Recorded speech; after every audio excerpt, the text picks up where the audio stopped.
Hey guys, welcome to my channel. I hope you're all doing very well. So I just saw Joker. Let's talk about it. So Joker is directed by Todd Phillips, and for this review I am going to be diving into some spoilers. We're going to be starting off with the positive and then the negative, and then we will find out what my thoughts were overall on this film. Now this was a very controversial film, a very edgy film, and I feel like going into this one I definitely had a few preconceived notions about what to expect because of those headlines and because of all of that drama. So we're going to get into all of my thoughts regarding this. Again, this will be a spoiler review. Without further ado, let's get into it. Now, first and foremost, when it comes to the positives of this film, Joaquin Phoenix's performance here is just impeccable. I honestly think he is the best part of this entire film because he is able to convey so many different layers of complexity and nuance in the character of the Joker so well. He does an amazing job of portraying this character. He embodies all of the different elements, different emotions, the different mental states of the character so well. He does this through his verbal, his emotional, and his physical acting. And this is very much a physical performance because, of course, Joaquin Phoenix had to lose a ton of weight in order to embody this character, and he uses the physicality of the character so well, especially when it comes to those dance sequences where he moves so joyously, so fancifully, which is in direct contrast to the acts of violence and terror and the twistedness of his mind. That kind of contradiction is always there. That's supposed to reflect the contradiction of the Joker's state of mind, as well as the contradictions within Gotham itself, which we'll get into later on. But I have to say, this performance really did impress me, and I know the elephant in the room is, of course, is it better than Heath Ledger's Joker from The Dark Knight? I have to say that they are just completely different types of Jokers. I wouldn't compare them directly.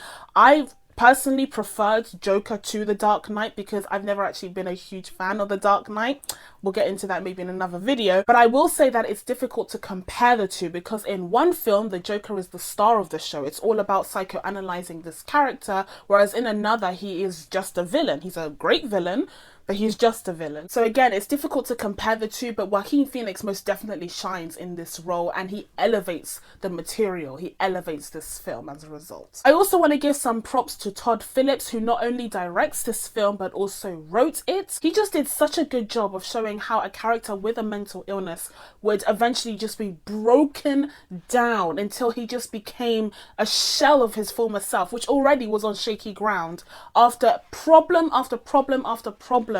Knockdown after knockdown after knockdown. Every time he tries to get back up, something comes heading his way and throws him back on the ground again. And it is so frustrating to see because for the first half of the film at least, and I would even argue maybe up until the end, Arthur is our protagonist. We are rooting for him because he is the underdog of underdogs. He is so low in his life and his circumstances so dire. And when we see them at the beginning of the film, we're already so sympathetic towards this person who just wants to bring joy to the world, this person who, despite his circumstances, has a pretty optimistic view of the world and his position in the world. But by the end of it, he is just broken. And of course he is, because there are so many different elements to this story that lead to that end game, and it makes it so convincing and so intricate in the way that Todd Phillips kind of wove the situation. And I absolutely love that about this character. That in contrast to Heath Ledger's Joker, which I'll stop comparing them in a second, but just hear me out. I preferred this take because he has a reason to break down. One of my pet peeves when it comes to The Dark Knight is that the Joker is an agent of chaos for the sake of being an agent of chaos. Now I get it, he's a nihilist, I'm a nihilist, okay, but his nihilism, it stems from nowhere seemingly. Now his stories are mixed up, we never really get a sense of who he is, and for some people they love that mystery, they love the fact that that's never clarified. For me, it kind of makes him feel a bit shallow, especially as someone who's not a huge fan of the Batman comics or the Batman franchise in general. I just find him to be very shallow and very chaotic for the sake of being chaotic. When it comes to the Joker here, you see his mental breakdown and it's 100% justified. Like, oh, no one could argue that the Joker was unfounded in his actions. They may have been extreme, of course they were, but the situations leading up to them I mean, any person would break down under those circumstances. I love the way that Todd Phillips wove in all of those hurdles for him. Like, every single time you think he could get back up from this and dust himself off, there's just something else that heads his way and destroys him. And wound after wound after wound, he's finally knocked down, and he's got a completely different perspective on the world. By the end of the film, he's lost the plot, and I absolutely love the way that he got to that stage, even if I hate that it happened to him. Another aspect that I really enjoyed about this film is not only does it dive into an internal analysis, a psychoanalysis of Arthur's mind, and looks at him and his situation internally, but it also takes a look at the situation externally. It takes a look at society and the environment that Arthur is surrounded by. You see this in, of course, the reoccurring rhetoric of, capitalism is bad. But they don't just say capitalism is bad, they give us comprehensive examples of how capitalism could affect someone like Arthur in the context of someone who is suffering from a severe mental illness. A prime example of this is, of course, when he loses access to the psychologist that he goes to see at the beginning of the film. This publicly funded psychology program is cut, the funding is cut for it, and he loses not only access to her, but also his medication, which is catastrophic for his mental state, as we see later on in the film. Now, I absolutely loved that about this film, even though it's super sad, but it just shows how when the system lets down people, especially vulnerable people like Arthur, it can be truly catastrophic. It can be horrendous for them, and this is a prime example of that. It's done so well, because at the end of the day, that psychologist wasn't the best psychologist. He even accused her of not listening to him. She never really was concerned about his mental state. She just wanted to tick the boxes, ask him the questions on her sheet, and then be done with it.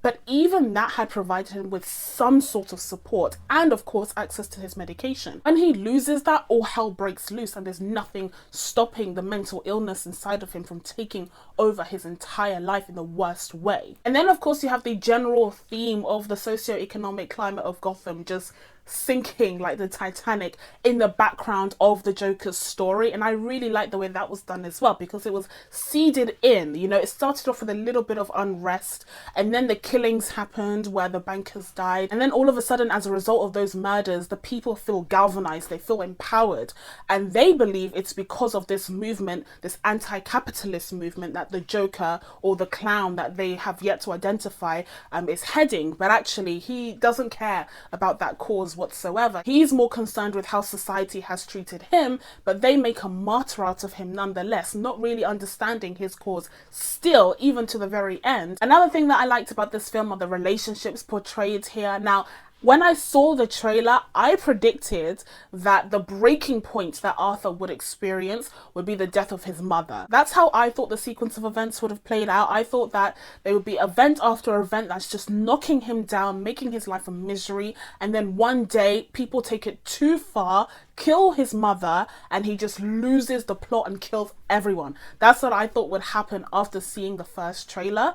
But I have to say, I was very surprised when it came to the storyline surrounding Arthur's mother, because my predictions kept being disproven. During the film, I actually believed that Thomas Wayne would be Arthur's father, because I thought, well, why is his mother so obsessed with him? It must be because of some sort of affair that they used to have or something like that, especially because she kept mentioning family, right? But then, of course, it's even worse than we could have ever imagined, because she was mentally ill herself, severely mentally ill herself, and she had delusions. She had a boyfriend that used to abuse her and her son, which probably led to the stunting of his emotional and psychological development, as well as the mental illness of the abrupt laughter that he suffers from, that has made his life a living hell. So by the end of the film, Arthur is just livid. He has this deep resentment of his mother, because it turns out she is the cause of a lot of his issues, of a lot of his suffering, and that is even more heartbreaking.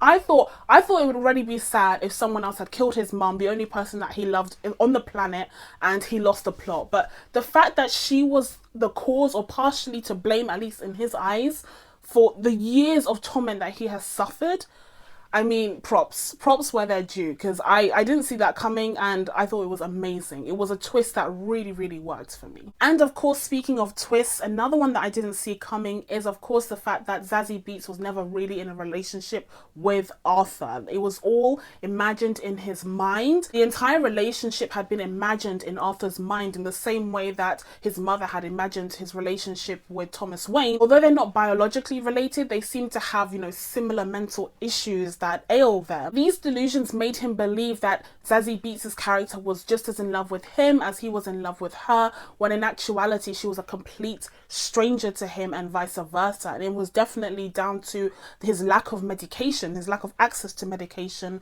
that led to his delusions kind of coming along. So overall, clearly one of the main themes of this film is mental illness and how society stigmatizes mental illness, especially in the time that this is set. This is set in the early 1980s, which makes perfect sense because they would have had even less knowledge about mental illness back then, and the stigma would have been even stronger, the discrimination even worse. So of course it makes sense to set it in that time period to kind of highlight the distress and the anguish that this character would have experienced. But this film also goes in to explore familial relationships, especially that between a mother and a child, him finding out that he was adopted, and not only that, but she was partially to blame for his childhood abuse and for the consequential mental illness that developed from that, from his brain injury. All of these different aspects, again, it goes into mental illness, it goes into psychology, especially the familial relationships part. But then you also see different elements to this when he latches on to different men in search of a father figure. He does this at first, of course, with Murray, portrayed by Robert De Niro here. He has this daydream of being on stage with Murray and interacting with him, and Murray telling him that he is the son that he never had, that he wishes he did have. And then of course you have the twist with Thomas Wayne, him initially believing that Thomas Wayne was his father, and he's so desperate to find a father figure in Thomas Wayne that he is deeply disappointed with the character that he actually meets. The entire search for a father figure, as well as the discovery that his mother isn't the woman that he thought he knew, just adds to this kind of childlike element to him, which is again such a contrast to his actions, which are so violent and so twisted. But deep down, almost it comes from a very childlike, immature, not emotionally developed place within him, and of course that is a result of the abuse that he experienced when he was younger. And this also definitely helps explain his relationship with children throughout this film. He is so eager and so desperate to please and bring happiness to children. You see him performing in the child hospital where there are a ton of sick kids just having fun with him. But then of course you have the sudden emergence of that gun that's thrown across the floor, and it's an instant reminder that this is not a reality that he is allowed to live in. But then at the very end of the film, that naivete kind of falls, and you see him accepting his situation and his mental state. He accepts that other people don't think the way that he does, especially when it comes to his comedy. Earlier on in the film, we see that he laughs at all of the wrong parts of the jokes, just showing how disconnected he is from everyone else. But then by the end, when the psychologist asks him why he's laughing, he tells her that she wouldn't get the joke, just showing how he has fully understood now that the way that their minds work are completely different, and also kind of a foreboding, foreshadowing of what's to come. And it's suggested that he ends up killing her because he leaves bloody footprints as he dances away into the distance before being chased off by staff at Arkham Asylum or Arkham Hospital. So there was a lot to unpack there in this film. Like I said, I very much enjoyed the psychological aspects of it, and I'm trying to do a bit of my own psychoanalysis on this character in this review. But now we're going to get into some of the negatives that I had for this film, because there were a few things that I wasn't as much of a fan of. Now, firstly, I will say that there are a few parts of the film that do feel a bit slow. There are a few repetitive elements in there as well, especially the dancing. I think we could have done with at least one less dance sequence, because I got the point, basically. I'm not hugely against them though, because I do think they add to the slow burn of the film and the way that it's able to build the tension and build the anxiety and build the frustration until the Joker breaks as a character, so it does work. It's just a few parts of it could have done with a bit more of a, an uptake on the pace. Secondly, and more significantly, this film has been accused of being somewhat derivative, especially of Scorsese's works, which is interesting because Robert De Niro is in here. But people have said that it kind of takes a few pages out of the book of Scorsese, especially in the case of, Taxi Driver and The King of Comedy. I've never seen the latter, but I have seen the former, and I will say that it does hit some of the similar beats. But there are also a plethora of other films that kind of dive into the psychology of a character the way that the Joker does. But I will contend that it's definitely something very different to what Todd Phillips has done in the past. He, of course, directed The Hangover and Due Date and, comedies like that, and it's very different to what we see here. So the criticism that he took inspiration from Scorsese does make sense because it's so different to what he usually does and so similar to what Scorsese has done in the past. And there's also the fact that this film isn't really a comic book movie. This film did not need to be about the Joker specifically. Now, I already said that I like the fact that this Joker has such a convincing origin story, and I actually think it's a shame that they're not doing a sequel. At least they're not planning on doing a sequel for this film, because I think it would have worked really well to have this Joker that we fully understand the mentality, the psyche of, facing up against a character like Batman, who is all about that psychology, all about that childhood trauma, especially since we saw the origin of that trauma in this film. I actually think this could have been a great franchise starter. But other than the small hints towards the DC lore and the Batman origin story, it's a very separate film. It doesn't feel like your typical comic book movie. Now, I resent that because I do think that the comic book movie genre isn't actually a genre. Comic books are just a type of source material that you can make a film from any genre in. But one of the main selling points that Todd Phillips at least was preaching to the gods was that it's not your typical comic book movie because he doesn't like those. And I'll just say that it goes as far as to basically have nothing to do with a comic book movie at all, to the point where I wonder why it even needed to be the Joker. But I actually know the answer to that one, and it's because these days Hollywood likes to see an IP attached to any project that he wants to greenlight. So because the Joker was the main character of this project, not only did it get the budget, but it also got the marketing budget and the attention, the love from the studio in order to promote the hell out of it so that it could make the tons of money that it did in the opening weekend.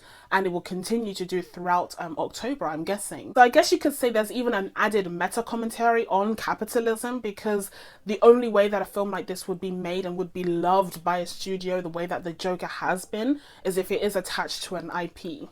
Finally, another small note of criticism that I have, and it's not really the film's fault. It's not fair to the film. It has everything to do with the controversy and the hubbub that surrounded the film and its release. Before I even saw it, I had certain expectations going into it. And that is, of course, surrounding the violence. Now, the way that people were talking about this film, I thought it was going to be something out of a horror story. I thought it was going to be horrendous, mass murder on the streets, just chaos everywhere. And yeah, there is an element of chaos at the end where Gotham just loses the plot and goes rampaging and rioting. Fine. But for the most part, it's actually pretty tame. There are sudden bursts of violence that are severe and, vulgar and shocking, but it's not... I feel like the people that were complaining have never watched Game of Thrones, basically. I feel like Game of Thrones has definitely increased my expectations when it comes to violence, because nothing that I saw here, it was shocking, but it wasn't like... Let's just say that if someone is really out there watching this film and going, you know what, I'm gonna start a riot and kill a bunch of people, it has nothing to do with this film, really. So overall, I really did enjoy this one. I thought it was such an interesting take on this character and on a comic book movie, although it's very loose within that genre. It was a bit slow at times, it was a bit repetitive at times, and I definitely think that Joaquin Phoenix did a ton to elevate the material. Not to knock what Todd Phillips wrote, because I did enjoy that very much. But with all of that said, I'm going to give the Joker a 7.5 out of 10. Now that I told you guys what my thoughts were on the Joker, it's time for you guys to let me know what you thought of the film down in the comments below. Please be sure to subscribe to catch new videos coming up. Thank you guys so much for watching. I really appreciate it, and I will see you in the next one. Bye.